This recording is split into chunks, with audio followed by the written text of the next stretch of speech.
Hello. Yeah. It's my second time here. It feels so good. Yeah.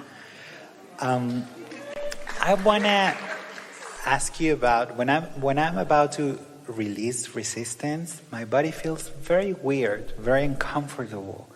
Kind of like I'm not Well, your body's uncomfortable because you haven't released resistance. When you say, I'm about to release resistance, you're focused upon absence of it while you've still got presence of it. And so it's that tug of war of, I've got it, don't want it, I've got it, don't want it, I've got it, don't want it. But as you quiet your mind or focus upon something with less friction, less resistance, that feeling will go away. Don't defend. This is a really good time to say this, because you do this a lot, but you're not the only one. Everybody does it a lot. It's a sort of defensive, this is where I am, and I didn't really mean to get here, but I'd like to explain how it is. And so you get in this sort of defensive. Don't defend not feeling good, ever.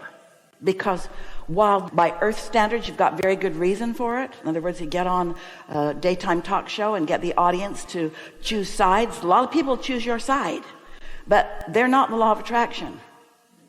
And they're not the art of allowing either. So don't argue for not feeling good. Don't try to defend that. Okay.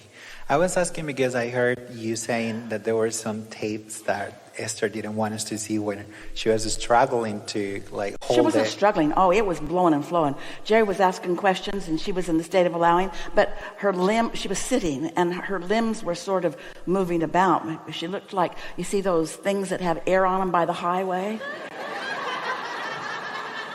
It was sort of like that. She was a woman in motion because there was more energy than she was able to focus through her mind. So all of the cells of her body were sort of letting it go. You don't have to see them. We've reenacted it for you. But we want to say to you, that's why we ask the questions while you were on your way up. Is contrast your friend? Yes, it is. Is resistance your friend? Yes, it is. Don't fight it. Just let it be.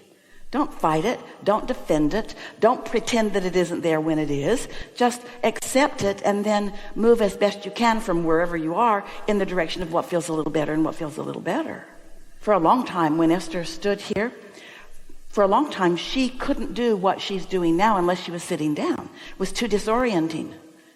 She wasn't used to what it felt like to have this energy flowing through her. And then one day they were in Austin and it was a bigger group showed up than they expected, and the room was way too crowded and everyone couldn't see while Esther was sitting. And Jerry said, do you think you could stand up and hold onto this chair? And Esther said, probably.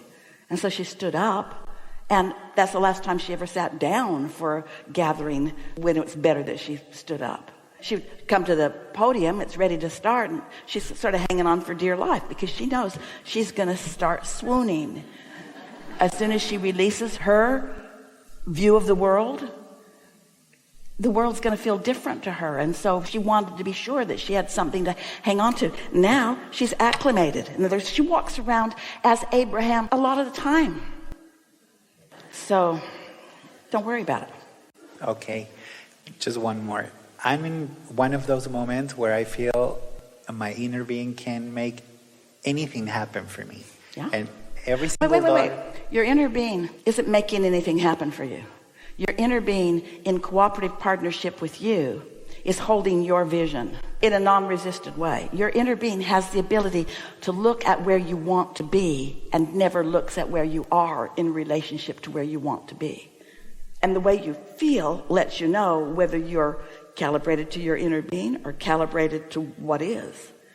People that are calibrated toward what is, about what is, it can't change. Different places, different faces, but same old stuff keeps happening.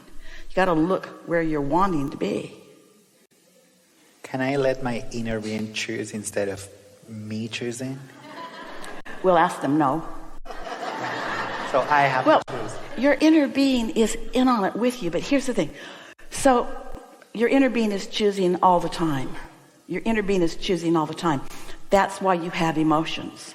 So let's say you're conversing with someone or maybe even watching something on television and you are not liking what you're seeing and it feels like irritation, You keep watching and it starts to feel like stronger irritation. Then you just get mad. Well, your inner being is watching the same thing that you're watching, but your inner being is choosing differently than you are. Your inner being is not pushing against anything about anyone. Your inner being is looking for wanted in every situation. So your inner being is choosing on your behalf all the time. And when you feel negative emotion, you're not choosing like your inner being is choosing.